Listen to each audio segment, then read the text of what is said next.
Ladies and gentlemen, it is officially that time of the year. Josh. Oh, baby. PPS. It is peak paver season. Peak paver season, ladies and gentlemen. That time of the year where you break out the patio stones and clean up your backyard and get yourself going with a little something prettier than that mess you got currently going on. And if you're looking to get some really nice pavers, you got to reach out to our friends over at Ruther Materials. They have locations in North Bergen and Sakasana, and they're carrying Nicolock blocks. Josh, tell the people what it felt like to see a Nicolock block in person. It made me want my own fire pit, Josh, honestly. Me too. I just wanted a fire pit just with that Nicolock block. It would have looked perfect in my backyard one day. I will get it someday when I do have a backyard. And they have a variety of stones, Nicolock, all different options, everything you could need, whether you're working on a patio, a driveway, a walkway, all the different options. So reach out to our friends at Ruther Material. Check out the Nicolock pavers options they have in stock. And be sure to tell them we said hello. Hey, this is Jersey. You're listening to the Garden State. You're listening to The Garden State, the only New Jersey podcast that gives you all the news you need to hear this week. My name is Josh Sobo. I'm Josh Tromick. I'm Jimmy Parks. And I'm Jordan Morris. Wow. Woo. Mysterious intro there, boys. Thank you. Welcome back, everybody, to the podcast. Thank you. Let's go. Come on, boys. Let's clap it up. Everyone, right now. Right here, right now. Because it's the end of another great week. It's another great, we're Oh, on yeah. Thursday of another Come on, great Jim. week. The weather has been warm. It's going to be rainy for a bit, but I will say, Is it? I don't think so. I just saw a 5-day forecast. Hey, it's these isolated storms. It's No, it said sunny, it was then gonna the- rain every and then, day. like, the storms come in. Let me tell you something. Something's been up with the Apple weather recently. Okay. They say every day it's raining, and then if you No. go to like the hourly forecast, it's like potential drizzle for like 30 minutes in the middle of the night. I don't know, guys. I'm seeing Sunday, Monday, Tuesday, Wednesday, Josh. Thursday rain. You know we've taught you better. You do not use that for weather. Go to the Weather Channel. What is this called? I don't know. Just use the Weather Channel. Okay, let's see what if you're right, I'm happy. Listen, brother.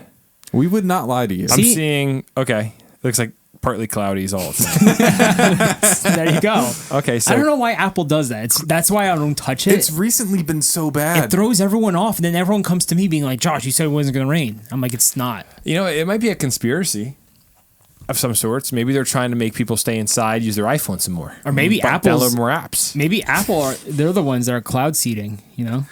Okay, so did you guys hear about that? Well, I mean, I don't want to get into, because we always joke about the tinfoil theory. Remember there was the flood in Dubai? Yeah, and yeah, and yeah. you and I were joking about the cloud seeding. And now everyone's talking about it in Texas. But They're like- now, well, what happened was, because everyone's and like, I'm not no. going to lean into it.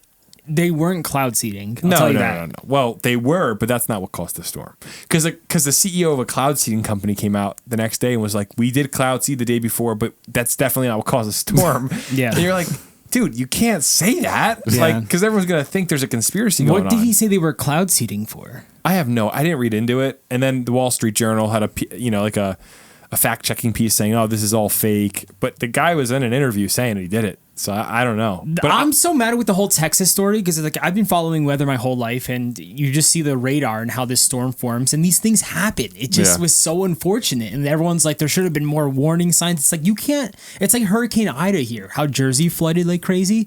You couldn't predict that. Like where the cell just like sits over The you. cell just sits over you and just starts falling, and you can't do anything about it. You can't predict that like weeks out. And it's such a sad story, but it's like, I don't know. Everyone's looking for someone to blame, but it's just an act of God. there's everybody scrambling to point to the villain, whether it's some guy cloud seeding in his basement, which I don't know what that even looks like. Imagine that. But guys, last week when we were recording the podcast, we had that giant thunderstorm. Yeah. And North Plainfield, not far from us, they got, I think I read 80 down trees. 3 people lost their lives in North I know, Plainfield. a lot of and people were Plainfield. saying it was a tornado It for a while. looked like a hurricane went through Yeah. the town. And that's another thing. It's like no one predicted that. No, that just came You out of couldn't nowhere. guess that. It's isolated.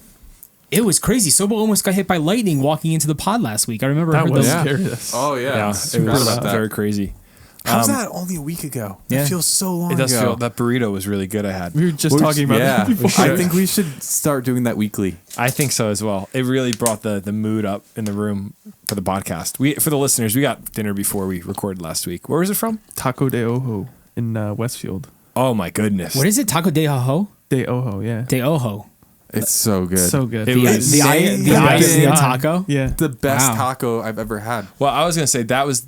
I'm just gonna say it because I don't like to make statements like this because I'm non-committal. But that was the best burrito I've ever had. I need a burrito from there so bad. And I think as far as Union County goes, Grill Creations has my heart with their burritos. No. This burrito was stole I don't that know spot.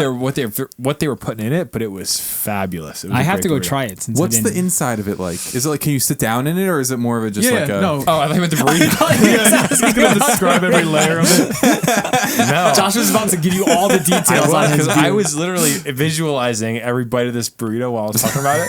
And he's like, "What was the inside of it like?" And I'm like, "Oh, there's I was gonna go, chicken and no, the inside they're seating. Yeah, you could go sit. Is it in downtown Westfield? Yeah, it's across from the Starbucks. Yeah, Oh, right cool. near the theater. Nonetheless, guys, looking at my computer screen, I have cloud seating machines up. We should buy one to start. And you Wait, want the but- beach to clear out? Maybe just Who, Is it who legal? pays for that? Like if you're the CEO of a cloud seeding company, who's paying you? Is it the government? I don't know, and I was trying to figure that out. Like Like, how do I you don't make know if money it's like a with that? government contract thing for like agriculture.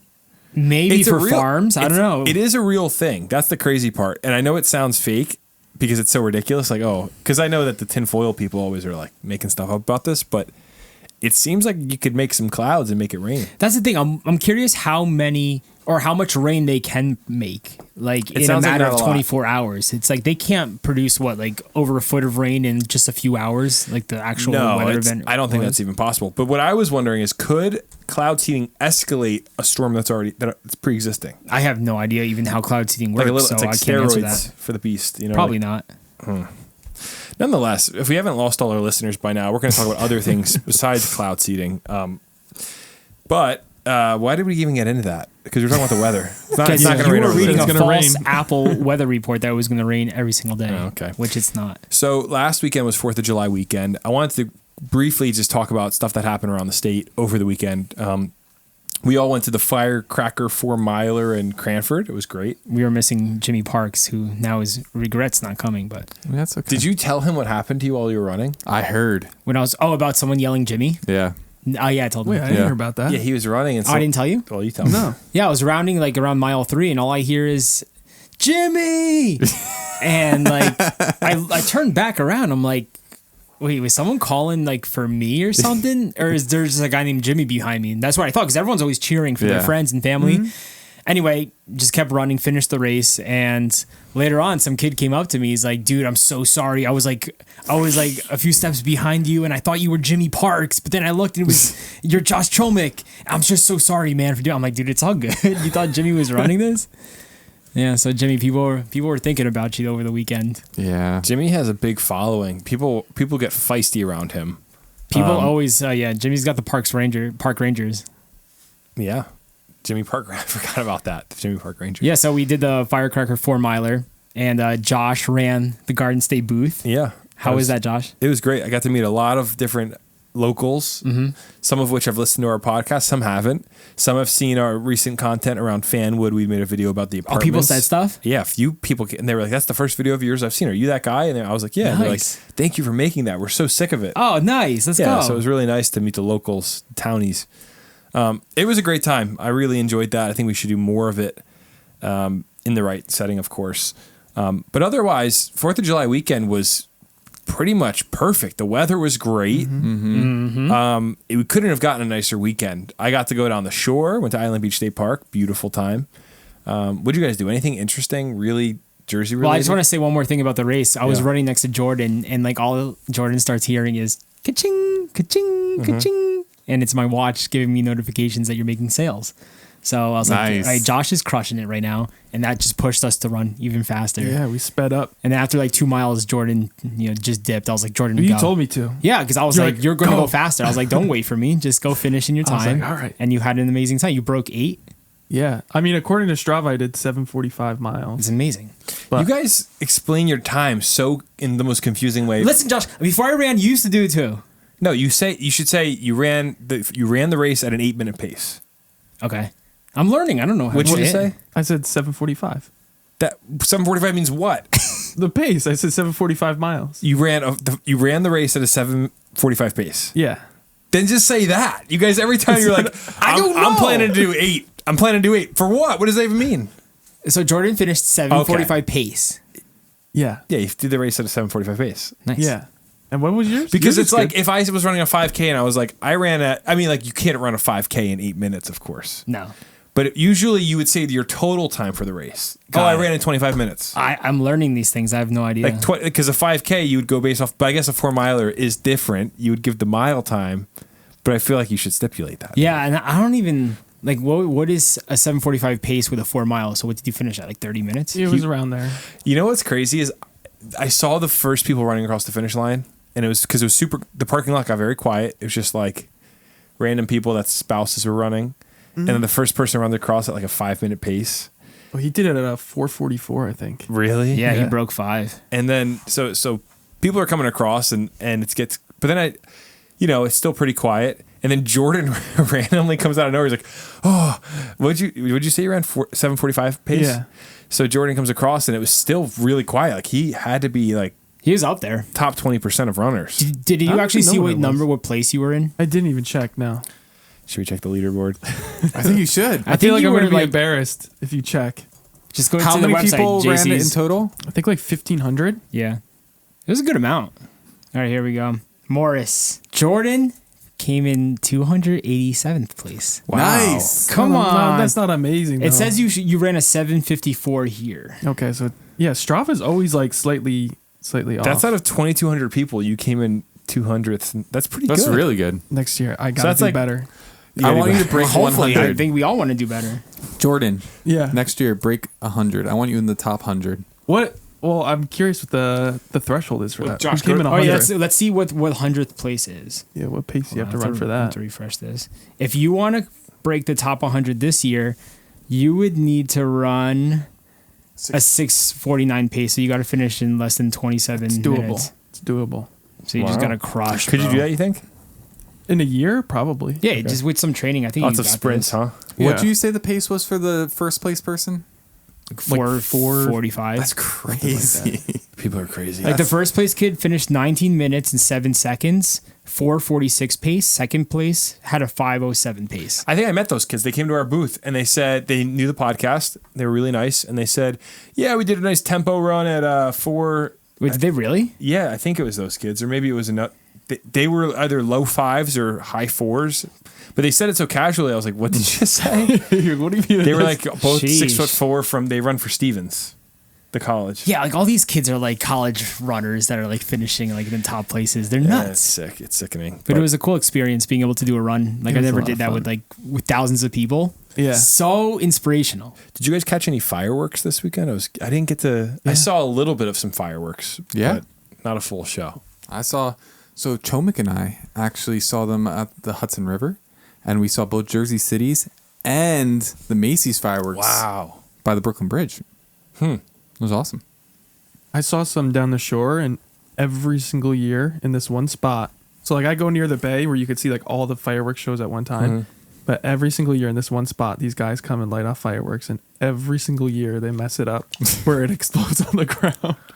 Where is I was this? like this. It's in Brick, but like right near Barnegat Bay. And they blow themselves up every Every year. single year. Is it Rick? Is it Rick from Brick? It could be.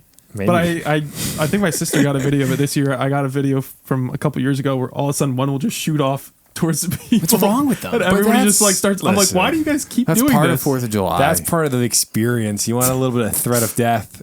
You get to experience the revolution But I'm once like, more. there's literally old people sitting there. So the fireworks shoots Well, right that's how back. that guy got blasted last year. Remember, like by that giant firework.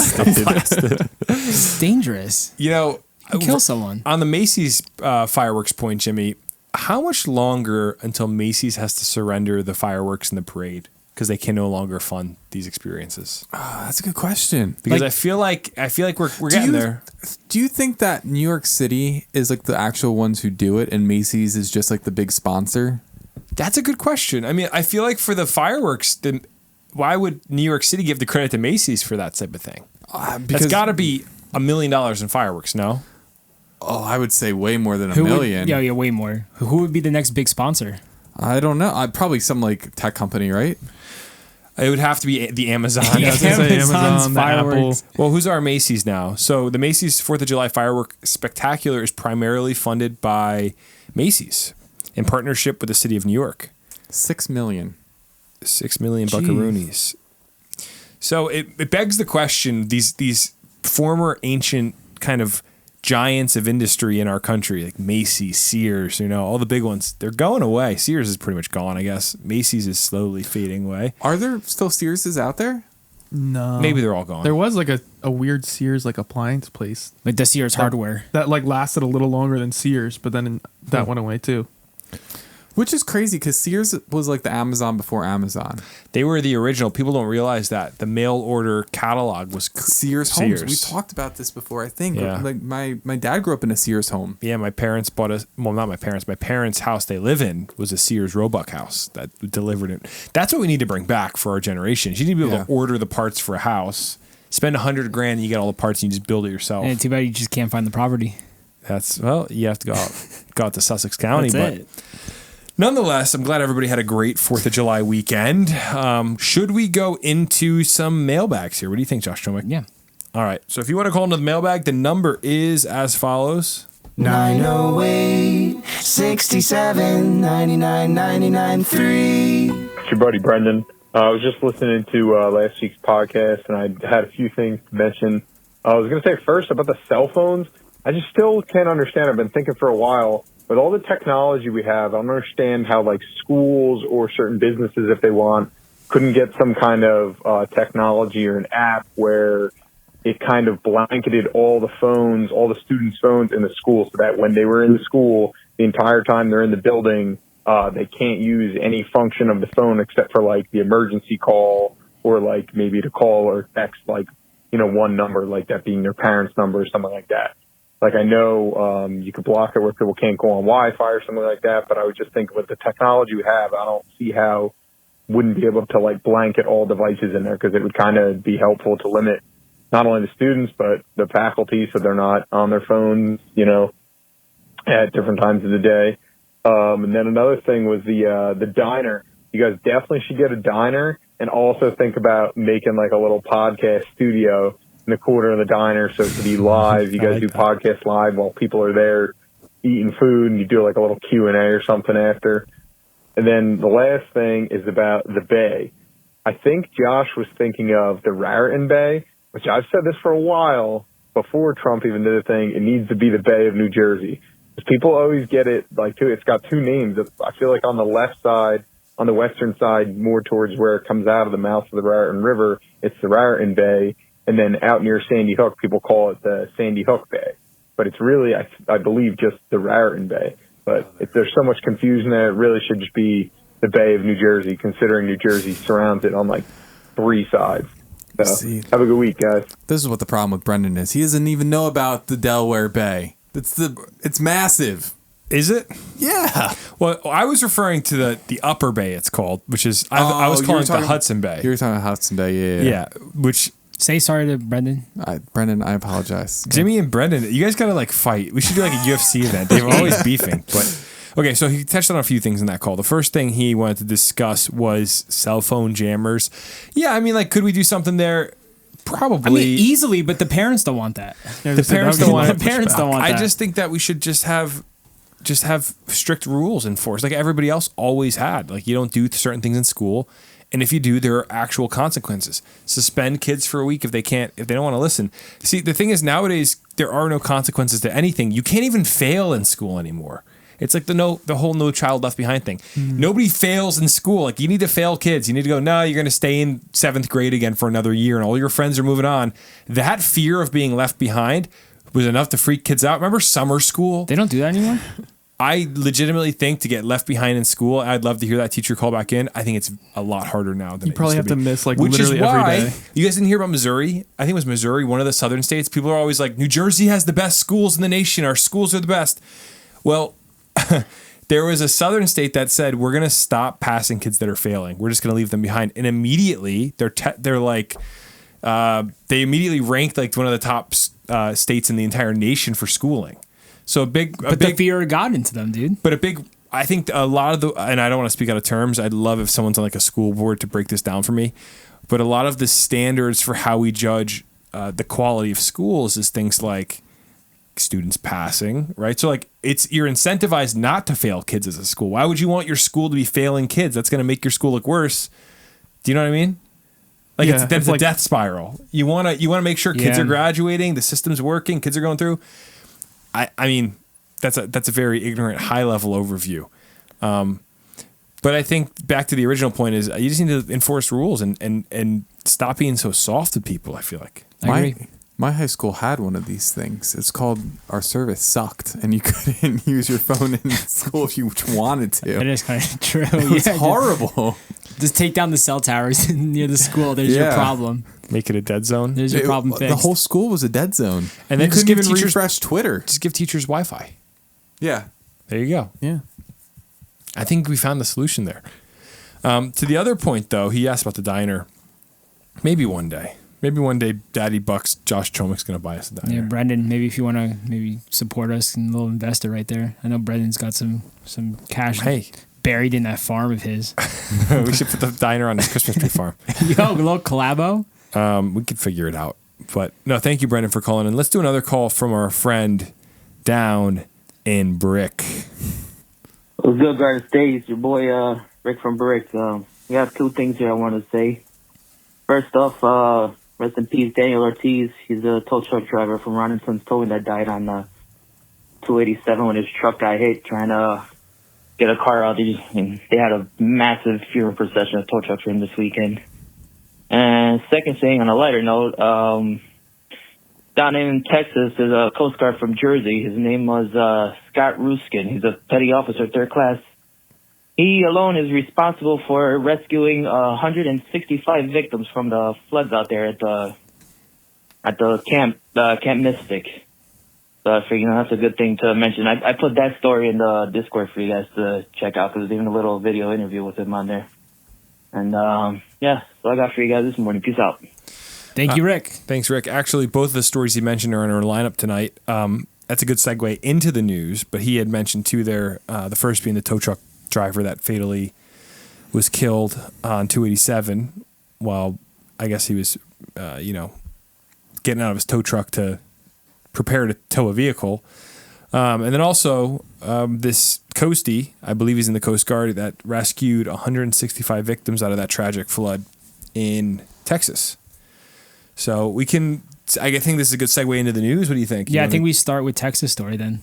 Okay, cool. Let's dive thank into you, it. Thank you, Rick, for the introduction. And yes, thank you for sending us the stories too. I saw all that. A New Jersey native is credited with saving 165 campers from Camp Mystic amid the deadly Texas floods. So we actually did some digging and found out not only is he a New Jersey native, he actually was a lifeguard at Hopatcong State Park. Hopatcong State Park. What a legend. Out of Jersey. So the death toll after the deadly Texas floods continued to rise Monday after a river cascaded through the campsite filled with sleeping children.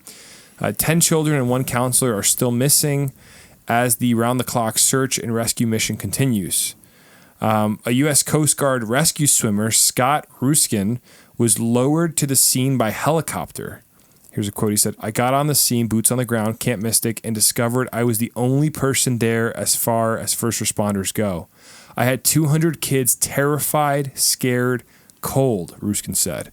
The New Jersey native is credited with saving 165 victims from the Christian girls' camp. It was his first mission. That is the impressive part.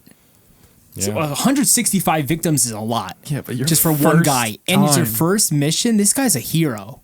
Yeah, it says he moved them to higher ground where they were evacuated. The real heroes are the kids on the ground. Those guys are heroic, dealing with the worst time of their lives and staying strong. That inspired me to get there and help them out, he said. So, nonetheless, a tragic event overall at Camp Mystic, but really cool to hear one of our local Jersey-grown natives is out there doing his best to save lives in the midst of a horrible, horrible situation. Yeah, he put his life at risk to go save these campers, and he ended up rescuing 165 of them, which is a crazy miracle. So shout out to this guy. Yeah, I mean, I'd love to get him on the podcast. If anybody listening knows him or knows the family in some way, it'd be really cool to have him call in and discuss what went down. 165 people saved. That's an insane number. That's what I'm trying to wrap my head around. Yeah. That's or like maybe they were all grouped in like an area. Like he said, they were scared and cold, and then he just brought them to like a safer area or something like that. I don't know. That's a lot of people. Sounds like he led them up a hill somewhere safe. Yeah. If he wants to call in, I'd love to discuss it more. But sounds like he led them to a safer spot. Like the article said, then they were taken from that spot, evacuated. So really, really interesting. The whole flooding in Texas is so tragic this week. If everyone has seen the videos, it's just the houses completely underwater and all. I saw a video from the Camp Mystic. Like there was like one of those houses where there's campers in it. And it was like floating away. And everyone's like, "There's campers in there." It's like what? Yeah, and so unfortunately, many have passed away, and it's just an act of God right there. Like that's just you can't predict a storm like that. It's fairly crazy. Nonetheless, credit to this awesome young man. I don't know if I can call him a young man because he's probably close in age to us. But wait, did you guys actually see that? There's another Jersey podcast. I forget the name. They don't talk about Jersey, but they actually accidentally predicted the flood. Really? They're from Jersey. I forget. But their how name. did they what did they say? They're talking about Mountain Dew, where they said every time Mountain Dew releases a new flavor, something bad happens, like somehow related to that flavor. And I think it was in May. What? Yeah, I think it was in May. And what was the flavor? I forget. It was some kind of something to do with rush, like a flood. And they said something about there being a flood, and they mentioned Houston specifically. And everyone's like, what the heck? Okay, so here's the conspiracy, because I think we like diving into stupid stuff. Let me see if I can find it. Here, I have it right here. So it says the theory suggests that the release of new Mountain Dew flavors coincides with major disasters or tragic events. The release of I feel like this is so wrong to very read inappropriate for this story that we're talking about. Not about this story, but it's talking about 9/11. I mean, all the wildfires in Maui. Who comes up with this stuff? We follow them. Oh yeah. Oh, the makeshift project, dude. Yeah, they're huge. Yeah, but they literally specifically mentioned Houston, and there being a flood. That's weird. And all the comments are just like, how the heck? Oh, here, the video's right here. Do you want to hear it for a second? Yeah, play it. Here you go. Actually real. I know, I could tell the future, apparently. Apparently, you could tell the future. Do you want to tell them what happened? What happened on May 7th, Brian? May 7th was when we posted our video, right? Correct. And in that video, we went over all the Mountain Dew conspiracy theories about how their new release flavors follow up with current events that are usually harmful to society. Okay, so let's just recap real quick. Let's recap. Right? So the Code Red flavor came out in 2001. We know what happened in 2001, 9/11, unfortunately. Maui Burst. What happened? The wildfires in Maui. Star Spangled Splash. Francis Scott Key wrote the Star Spangled Banner. That bridge fell in Baltimore. Correct. Pitch Black. Blackout in the IT world shortly after. Tropical Swirl. There was hurricanes that wouldn't stop in Southeast America. And at the end of that video, we mentioned the new flavor that came out, Mango Rush. Yeah. You said because Little Caesars is exclusively having it, that there's a lot in Texas and there will be floods. The fact of the matter is that the only place they were serving this at the point of the release of the Mango Rush flavor was at Little Caesars. I said jokingly that there's the most Little Caesars in Texas. Apparently that's incorrect. Yeah, I think it's California. It's California. But I want to give background for the people just so they know why I said that, because the week prior, or maybe 2 days prior to us recording that and finding this out, we were in Houston, Texas, filming with Tracy McGrady a podcast, and we saw a Little Caesars right down the street from where we were filming with Tracy McGrady. It was just top of mind. I was like, Little Caesars, Texas, it makes sense. It is crazy. You said it because you could see the future. I don't want to see the future that way, though. But I want to do something special for this. Yeah, so that's pretty insane, wild. Yeah. The internet's so funny because people come up with the craziest conspiracies like that. It's so random. It's a pretty random thing. Incredibly random. Who was the first person to put that together? Wait. I mean, the Maui Rush is that's a crazy piece of evidence to pull out. Yeah. But let's move on to another story here.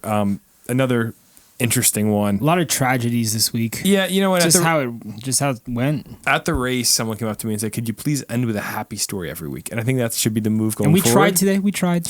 That should be the move going forward. It will not be this week, though. It's just nothing good happened in the news this week. What do you want? I can find a funny story for the end, but it's going to be mainly crazy. So this next one's interesting. A golfer was struck by lightning while playing at the Ballyowen Golf Course in Hamburg, New Jersey. This is every golfer's biggest fear right here, Is it? lightning. Dude, if it's lightning on the course, I don't want to be holding up an iron. I guess That's that makes true, Like a sense. steel shaft. Dude, you're just asking to be struck at that point. And that's why most courses, they'll give the warning sign that there's a thunderstorm, or they'll pause play and be like, everyone just take cover. And apparently there was no warning sign here, even though the club said there was. How do they warn you? Is there like a siren? It's like a horn, a siren, yeah. Huh. Or like They- there might be a message that pops up on the golf carts that tells people. It depends on the course. So Simon Mariani, 28, was playing golf at the Ballyowen Golf Course in Hamburg, New Jersey on Tuesday when he was struck by a bolt of lightning at the 15th hole, police said. Brian D'Elia, a fellow golfer who witnessed the lightning strike, told ABC New York station WABC that he and Mariani, who he did not know, were playing in an all-day Ironman golf competition when D'Elia saw dark clouds in the sky when he was on the 15th hole. There's a quote here. He said, "We were all out there having fun that day.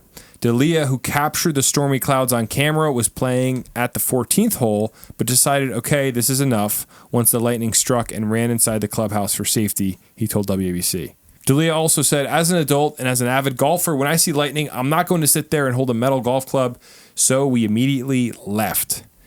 So it sounds like people around the scene were cautious. And like he said, like he didn't get a warning, but like you see lightning, you don't want to be swinging that golf club. Yeah, I mean, you're completely right on that. Little Ben Franklin action. Yeah, unfortunately. So officers said they received a 911 call approximately at 1:53 p.m. and once they were on the scene, they provided care to the victim until paramedics arrived. Mariani was taken to the hospital by medevac helicopter for further treatment, officials said. So this is crazy situation. And the thing with this is what I always wonder with getting struck by lightning. Some people die, some people live. And like what I hate about this story right now is we don't have any more information since like the day this article came out. So I hope he's doing well. And what's also heartbreaking is this kid's father. He was playing with his dad. Wow. After he was struck, the dad was giving him mouth to mouth while like other golfers were doing the CPR. So the dad must have been so scarred. You know, you're trying to keep your kid alive. Oh my gosh. And like, you know, you're 28. So yeah, the father's not too old. Ugh. That's D'Elia actually said, "I can only imagine what he was going through." He was being driven off the golf course to, I guess, the hospital where his son was being helicopter lifted to. D'Elia said that the group didn't receive any warning about lightning from the course. So that's what D'Elia says. They didn't hear any sirens. But Crystal Springs Resorts released a statement confirming that a guest was injured due to an apparent lightning strike and said course personnel sounded warning horns to clear the course. So Crystal Springs, they own Ballyowen, they said there was a warning, but these guys didn't hear it. That's confusing. So somebody was already injured, so they sounded the alarm. It sounds like it said.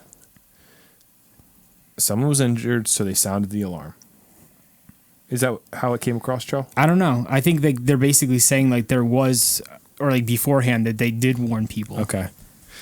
Interesting. I think it's also interesting that, I mean, it makes sense you wouldn't want to leave your car at a golf course, but that the dad can't just hop on the helicopter with his son. I get why there's probably limited room on a, you know, when you're being medevaced, but it's like, I can't imagine leaving my kid and going, okay, I'll drive and meet you there. Like, what in the world? That's freaky. So, yeah, it's a really, really sad story. It's like, yeah, no one wants to hear a story like this, and especially if you're a golfer. Like I've been on the course many times during thunderstorms, and we just have taken cover, or like we just went back to the clubhouse because it's just like it's scary.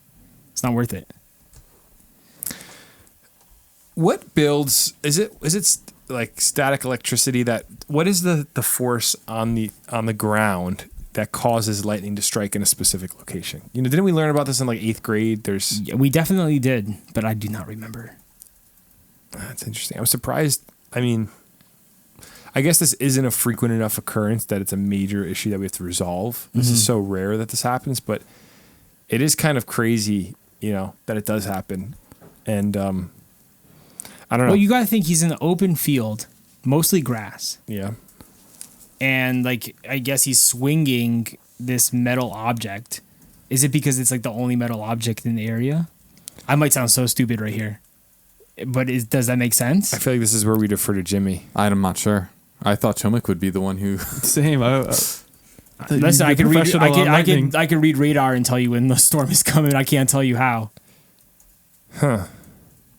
I always thought that, like, obviously there's energy building in the clouds, but something almost like when you rub your socks. Yeah. You know, you have like static energy that shocks. Like I almost thought something on the ground is building in an area that causes lightning to strike in a specific area. Maybe that's stupid. We need a scientist to call in. Well, did you see that couple recently on their honeymoon where the guy died? It was like in the past week. No. Where he got struck by lightning. Oh my gosh. On the beach. But I had never heard of this.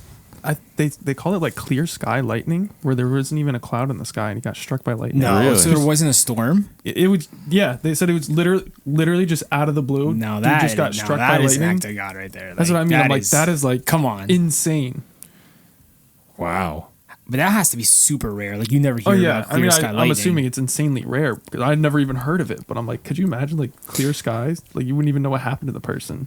Lightning can strike from a clear sky. This phenomenon is often referred to as bolts from the blue or clear air lightning.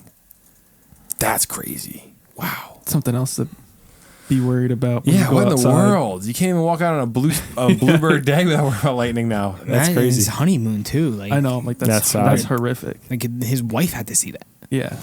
Well, prayers to this man, and I hope he has a speedy recovery. If we hear any updates, of course, we'll share them. Also, he was playing an Ironman, like an all-day round of golf. So they're playing round after round. So he was probably on the second or third round of golf at that point too, just having the time of his life, having an amazing day. And that happens. Like it's so unfortunate. And then the worst part is the father also has to see it. And he's trying to like revive his boy. And I just pray that this kid is recovering well. It's such a scary story. Absolutely. Yeah, it's bizarre, the stuff that happens. I mean, there's so many freak accidents. We just talked about 2 back-to-back stories where weather events either took someone's life or threatened their life. Life is such a confusing thing. It makes zero sense. It's so unbelievably random. And on a deeper thought, it just hits home the point you got to be thankful for every single moment of your life. It's crazy to think that at any moment you could get struck by, like, it sounds ridiculous. Mm-hmm. Struck by lightning. Or a flood hits, and like who expected I mean, it's like, it's bizarre. If you're driving and your car gets struck by lightning, does that affect you in the driver's seat? Or no, because the car protects you from rubber. It? Yeah, I mean, you're grounded. Oh, rubber to the ground? Yeah. Well, that's where my brain was going before, and I didn't want to sound stupid, but like, you're on a golf course. I'm surprised there's not a solution, because that's an open field sport. It always has been, it always will be. You're always going to be in an open field. I'm surprised that like there's not already a thing where golfers, like the way they design your shoes has this rubber, I don't know, like something to kill down the chances of that happening. No idea. I mean, also lightning, getting struck by lightning is, yeah. Look how rare it is to get struck by lightning in the first place. Like Josh, you probably couldn't get struck if you wanted to. I think you could put yourself in situations. I think if I put a kite up with a bunch of keys on it, like Ben Franklin, in the middle of a storm. Honestly, I don't think you would. Should we? You're not that lucky. Okay, we should not do it. So this would be a fun experiment. Well, just set it up in like the yard, let it hang and go inside. That's what I was gonna say. Is I don't want to get struck, but why not fly a kite up with a bunch of metal on it and see if it strikes? But also, you have to be in the perfect spot for the storm. It might not be like the lightning that might not be close to you. What do they say? It's like if you see lightning and then the strike happens immediately, that means that it's like it's close. It's close like to you, the thunder right? and the lightning. Yeah, but if there's like a 10-second or 5-second pause, what is that? The mileage. If it's a 5-second pause from lightning to thunder, that's 5 miles away from you. Mm. So you just got to be in the sweet spot too of the storm.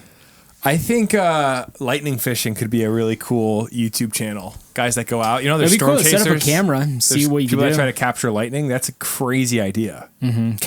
Catching lightning. That would be Catching a bolts. really, really cool YouTube channel idea for like strange guys in their 30s to watch while they're eating cereal at night. You just need like a nice sized yard or like a farm and big field. Yeah, just a big field to set it up on.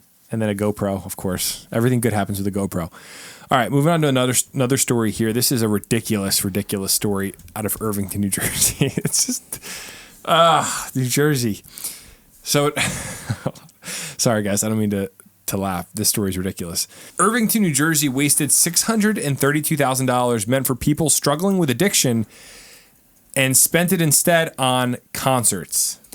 They have these opioid relief funds. No, is it called opioid? Yeah, something like that. Yeah. Yes, not opioid relief funds. But Not relief funds. Sorry. Settlement funds?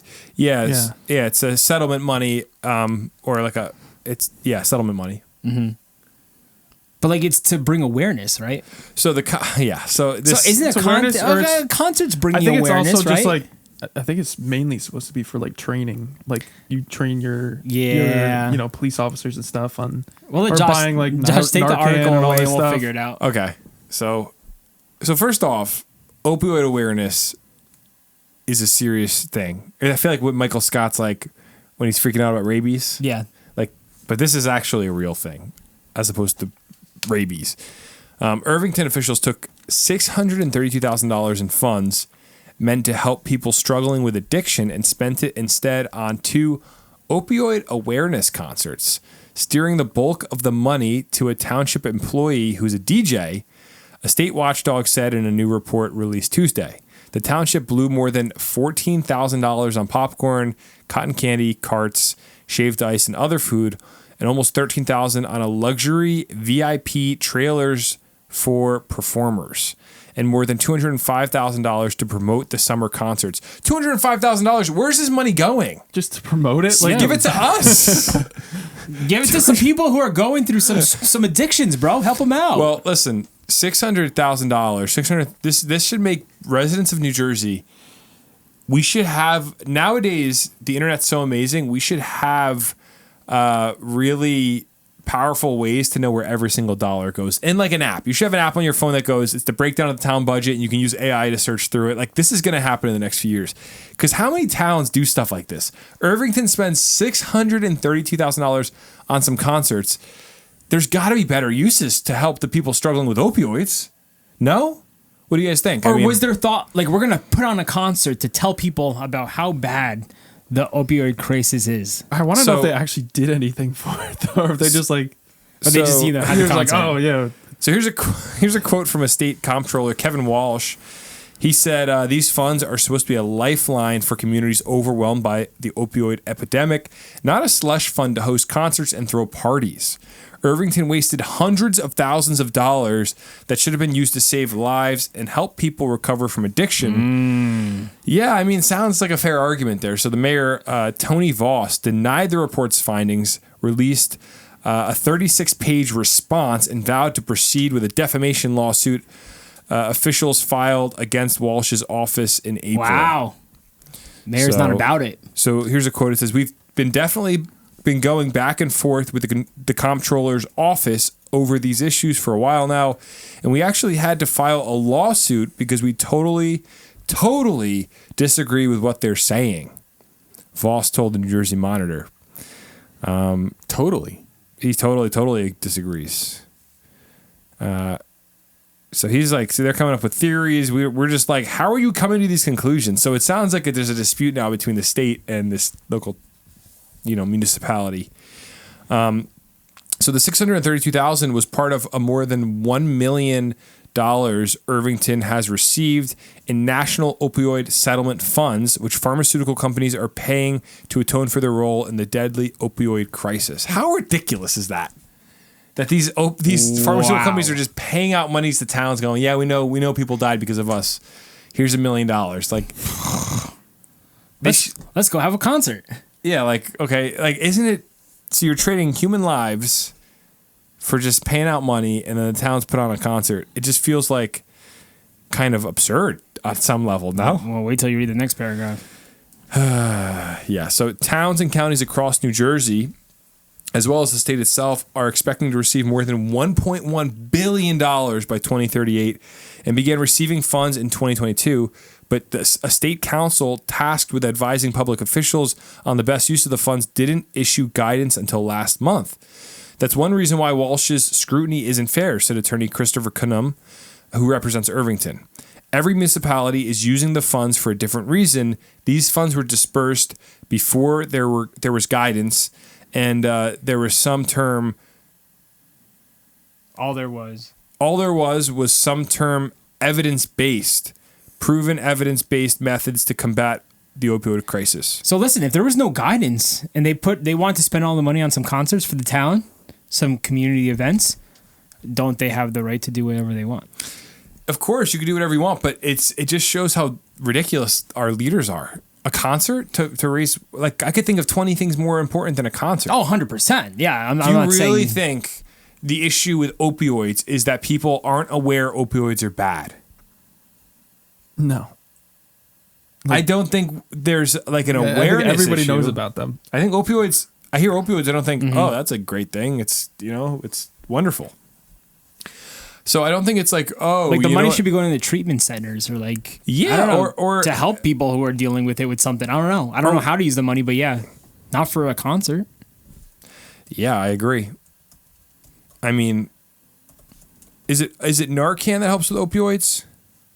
Yeah, I think that helps with really any overdose. Well, anything for just any overdose. Doesn't matter which kind of drug. No, but so Narcan's the one though that people use on an overdose. Yeah. So like, why don't they use the money to buy a ton of Narcan? Not all of it on Narcan, but like you could use it on things like that. Like get supplies that can help with the crisis to arm family members of people that are struggling. I just think there's things you could do with the money beyond a concert. It just feels. When is the last time you went to a concert and walked away going, "Oh, there's a great message there. Like I really learned something." You go for the music. Never. You see like the scrolling ads in between like the sets of what they're promoting, but like you're never reading that. Yeah, exactly. You never go home with like anything about that. Yeah. The it gets even weirder because there's like this town DJ that's involved in all this. So the article mentions that there's entertainment companies tied to Antone DJ Qua Richardson, a township employee who received $368,500 to secure performers with officials failing to seek competitive bids in violation of procurement laws, investigators said. So this guy, what they did is they go, "Where's DJ Qua at?" Anton Richardson, which, by the way, isn't Anton Richardson someone else? I don't know. Isn't it Anton Dodson I'm thinking of? Do you guys remember Anton Dodson? Climbing in your window, snatching your people up. So they find DJ Qua. They go, "DJ, we got $368,000. Let's get a concert going." They don't seek bids to get like, hey, this company for the party rentals is going to be 20 grand. This one is 14 grand. They just go out and spend the money and get everything in. So most concert materials promoted the performers, the mayor, and the concerts rather than educating residents about addiction or offering information about treatment, according to the report. So this mayor used this as a hype event. It sounds like something to build up his image. Yeah, it said they didn't spend any money on Narcan, but they were handing out like doses of it to people. So what, at the concert? Yeah, it says although they said they did distribute doses of the overdose reversing drug at both concerts, but they didn't spend any money on stage it. throwing out Narcan, the crowd. I guess this just sounds clowny. I mean, like, no offense to the mayor. I'm sure he could be a great guy. He could be a horrible guy. I don't know, but this just seems like. Yeah, like, what are we doing? People at home need to realize you and I go to work every day. We work our butts off to provide for our families. Nothing's getting cheaper in this state. You're spending money on, groceries are crazy. Your energy costs are crazy. Housing's crazy. And then you pay taxes to the state. And what do they do with it? Well, here's an example. If I lived in Irvington, I would be having a fit. They could have spent this money on a park. $1 million to Irvington? Mm-hmm. How much does a park cost, realistically? Maybe $2 million, you think? It depends. Like a decent little park. Like you could have revitalized a little section of Irvington with some money. I mean, like maybe half of a park, you know? Well, to be fair, it wasn't tax dollars in this one case. Yeah, but of course it is. Oh, you're right. You're right. It's from the opioids. Company. That's true. But they could have been like, "Oh, we're not going to collect let's cut taxes." Yeah, let's cut taxes for this year. Yeah, right. That's never going to happen. You're right. That's a fair point. So this wasn't your tax dollars at work, but you would think. I mean, like, think about this. Like, if it's any of us, you randomly find out you're getting a lump sum of money from some settlement. Most of us are going to go, we need to get a new car. Oh, I need to get a new roof on my house. Oh, you know what? My kids need, etc. They need shoes or whatever. Like, you're going to spend it on something practical. There are those among us that would go, hey, I'm taking a trip to the Bahamas. Sure, of course, yes. But I think most people nowadays, just the state of where everybody's at, you're going to take that money and be practical with it, not throw a concert. Yeah, $685,000 for just like 1 day concert. It's just, it's Well, it sounds like it was a 2 days, right? I'm sorry. And we didn't even get the invite. I know, that's what I'm upset It about. would I have been wanted great. to see this concert. It Get some happened free like Narcan. 2023 and 2024. Yeah, too late. So No crazy free nonetheless. Narcan for you, Jordan. Sticking around that same area of New Jersey, we're moving over to Bloomfield now with this next story. So a family is desperate to find a beloved dog after their car was stolen in Bloomfield, New Jersey. No. So this is crazy. This is a family from Newark. It says a family is desperate to find their dog that was in the backseat of their car when it was stolen in Bloomfield last month. Alvin, a poodle mix, was in the backseat of the vehicle on June 4th when his owners say it was stolen in a split second. The owner, Melissa, said the dog was 1 year old and he was a member of the family and was in the car while her parents were inside a laundromat in Bloomfield. The car was left running with Alvin inside. Well, here's the thing, and I know her parents did it. Maybe they're older. Who leaves a car running anywhere in New Jersey nowadays? It's unfortunate that that's the state of the world, but Yeah, like I anywhere I go, no matter what town it is, like I'm turning my car off. yeah, I feel weird when I do that in my driveway. If I'm like, I gotta run and get something inside real quick. You can't trust anyone. You just never know. I mean, like, it's a shame. Especially if you have like Alvin in the back seat. Yeah. Like I get it, it's different if there's nothing there, but you got a dog in the back seat, man. Yeah, so the article says, so she looked outside and a guy was getting into the car and then he started driving away. My dad ran behind him and he didn't stop the car.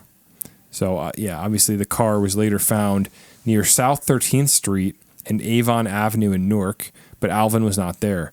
Video from a nearby homeowner said she saw Alvin with another person on her Ring camera. She had seen one of the posters that the family had put around the neighborhood where the car was abandoned. So Ashley Graves works at the More Than Bread ministry along the street where the stolen car was found, and she said she remembers seeing Alvin. I saw the dog. I didn't know what to think because it was a very odd character to be roaming on Avon Avenue, but I didn't stop. I thought there's probably an owner nearby. So I guess it sounds like the dog was just wandering. He was just left to wander around Newark. Wow. So if you live in Newark and... well, is that avenue in Newark? What's the name of the street? It says it says 13th Street, Avon Avenue in Newark. Okay, perfect. So if you live in that area, keep an eye out for Alvin. We'll throw up a photo of him. And they said like the Apple AirTag on Alvin is no longer active, so like that sucks. Like how long do Apple AirTags survive for? Well, then maybe they got rid of it or something. Or well, if the dog's just roaming around by itself. No, but I mean, like whoever stole the car, because maybe. they probably saw it on them and just like chucked it. AirTag can last a year. That's what's weird. So they must have turned it off. So a reward is being offered for Alvin with no questions asked. They just want their dog back. So if you happen to find him, there is going to be a reward involved. I think we need to send the people out to bring back Alvin. Rescue mission. Yeah, I hope Alvin's still out there right now. Sad. Moving on to our last story of the night. And maybe Josh Trump can find us something a little bit happy. Just a quick 2 sentences after the story, because this is another sad one. Well, it's a convoy. It's a thing of it's a story about some respect for a sad story. So I think the people coming together is the happy part. Yeah, I agree. So a tow truck convoy rolled through North Jersey this week to honor a driver that was killed on Route 287. So that's always my biggest fear when you see emergency vehicles on the right side of the road and people move over. Don't move over. Move over. Yeah, people don't move over and people don't pay attention. And they're on their phone. They don't even realize there's someone there. And if you hit an emergency vehicle, you should be charged with manslaughter. I hate to say it because it's the person in the car that's not thinking. You could have been a teenager that just wasn't thinking. There should be serious consequences because otherwise people will never realize if a cop is pulling someone over or a tow truck, you got to get over. And sometimes you can't. Granted, there's situations where I'm like, I got to get over and people in the left lane aren't letting me over. Mm-hmm. Has it happened to you guys or no? Yeah. Where like you come around a curve especially and you don't see the vehicle. Very heavy traffic. And in those situations, I just hit the brakes and slow down to 45, 50 miles an hour to drive slow past. But there's situations where you have plenty of time and people are speeding past these emergency vehicles. Yeah. Not a care in the world. Here's what it says. This is out of Roxbury. Horns blaring and lights flashing. Hundreds of tow truck drivers assembled a convoy of rigs outside Lakeside Funeral Home on Tuesday to accompany a fallen brother on his final ride. About 200 tow service trucks ranging from small utility pickups to massive 14-wheel wreckers filled the roads of Morris County to honor Daniel DJ Ortiz, a 24-year-old tower who was struck and killed by a passing vehicle on July 2nd while Ortiz was giving a tow to another motorist on Route 287 in Harding. Crazy. Yeah. I know exactly where this is, too. 287 in Harding. I know it's crazy. So the workplace tragedy, one that towers and other roadside emergency responders say they risk every day on the job, has resonated well beyond New Jersey's borders, fueled by an outraged Facebook post by Ortiz's employer, Ron & Sons Towing in Kenville. Trucks from as far as Maine, Ohio, and South Carolina arrived for Ortiz's July 8th funeral to join the 23-mile trip to Gate of Heaven Cemetery in East Hanover. Wow, that's beautiful. Among the many onlookers along Landing Road was Amy Baralt of Bud Lake. Her 22-year-old son also drives a truck for Ron & Sons Towing, a 35-year, three-generation family business. Baralt said she was there to honor DJ, though she did not know him. Her son loves his job, Baralt added, but she worries every time he is on the road. It is a risk that these guys take, especially on the highways in New Jersey, where no one knows how to drive. Well, I want to know who killed him. We should find out what the situation was with the driver that did this. I mean, like, what was their driving record? You know, I mean, it's crazy to me that this could even happen. I saw a video of a tow truck driver towing a car out in like L.A. and there's no shoulder space and cars are whizzing past. Yeah, it just is like there has to be a better way to do this. The L.A. roads are insanely scary. Like the highways, it's like if you break down on the road, it's like you're basically dead. Like there's just nowhere to pull over. They've got like walls on all the sides. But it's scary how many people don't even realize that it's like against the law to not move over.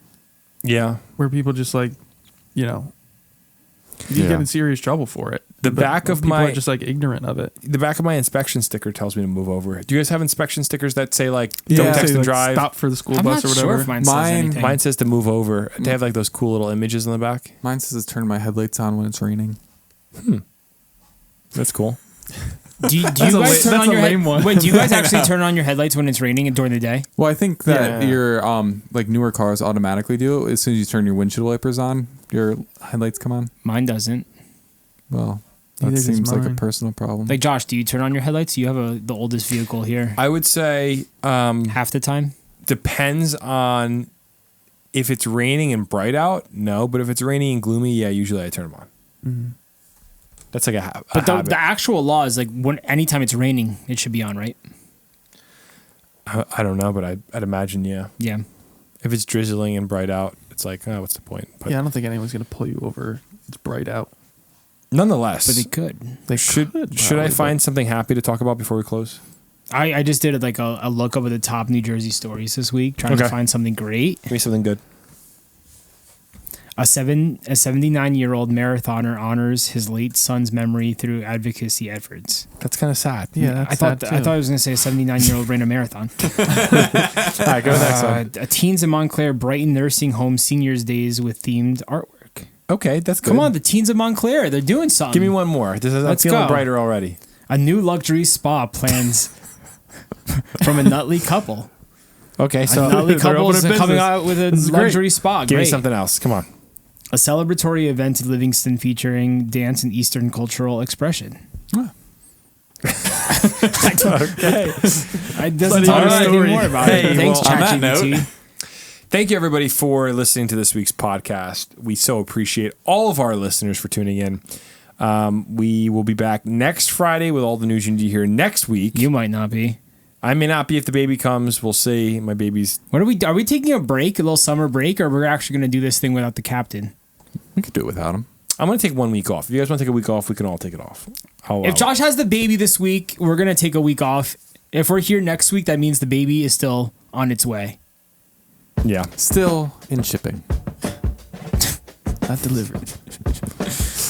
All right. Well, hey, everybody. Have a great week. We'll see you next Friday. Later, everybody. Bye. Bye. Later. See ya. You're listening to the Garden State.